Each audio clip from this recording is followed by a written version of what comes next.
Alright, so this video is for discovering pre-algebra part 1, and this is worksheet 4-1, and in this worksheet we're going to add and subtract some polynomials and look at some different polynomial expressions, okay? So in the first part, adding and subtracting polynomials is just combining like terms. That's all it is. So I have two like terms here, and just like everything else in math, when I combine like terms, the like thing is just along for the ride. Remember back in fractions, when you add these, you don't change the denominator because that's the like thing. All right, you can also look at this as you literally have 8b's and you're subtracting 5b's, which only leaves you with 3b's.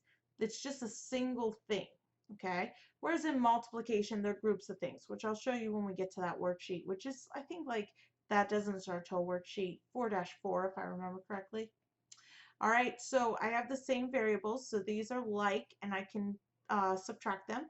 So 14 minus 23 is going to give me a negative 9, and C and D are just along for the ride. All right, so we have the same variable with the same degree of power, so I can add these. It's going to be 13b to the 5th. Just the b to the 5th's along for the ride. I have 4b's to the 5th, 9b's to the 5th. I result in 13b's to the 5th.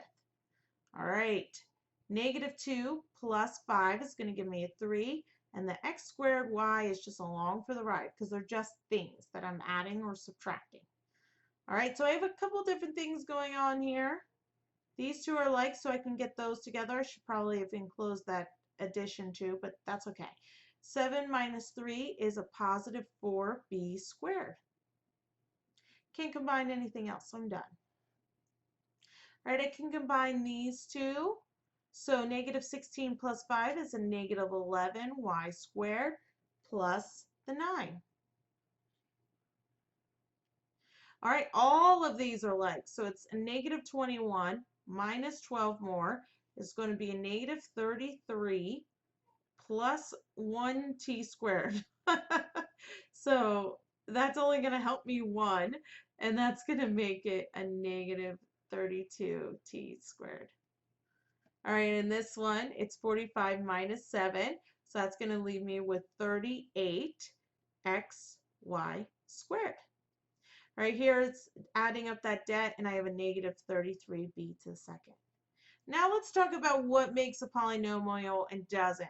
Okay, so first I'm going to identify the one that is not a polynomial. Okay, so that one is this. It has to be the other way around. Okay, you cannot have an unknown exponent and be a polynomial.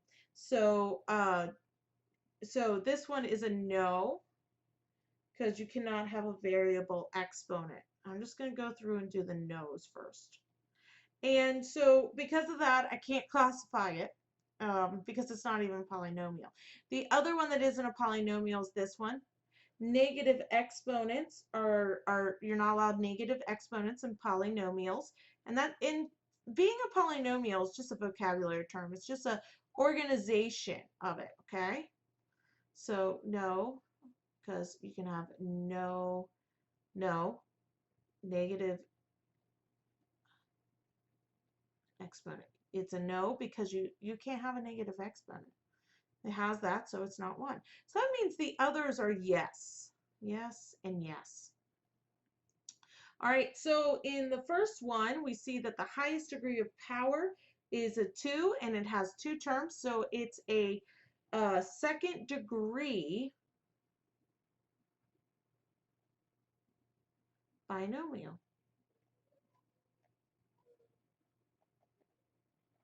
This one has 3 terms, so I know it's going to be a trinomial, and the highest degree of power is 3, so it's a third degree trinomial.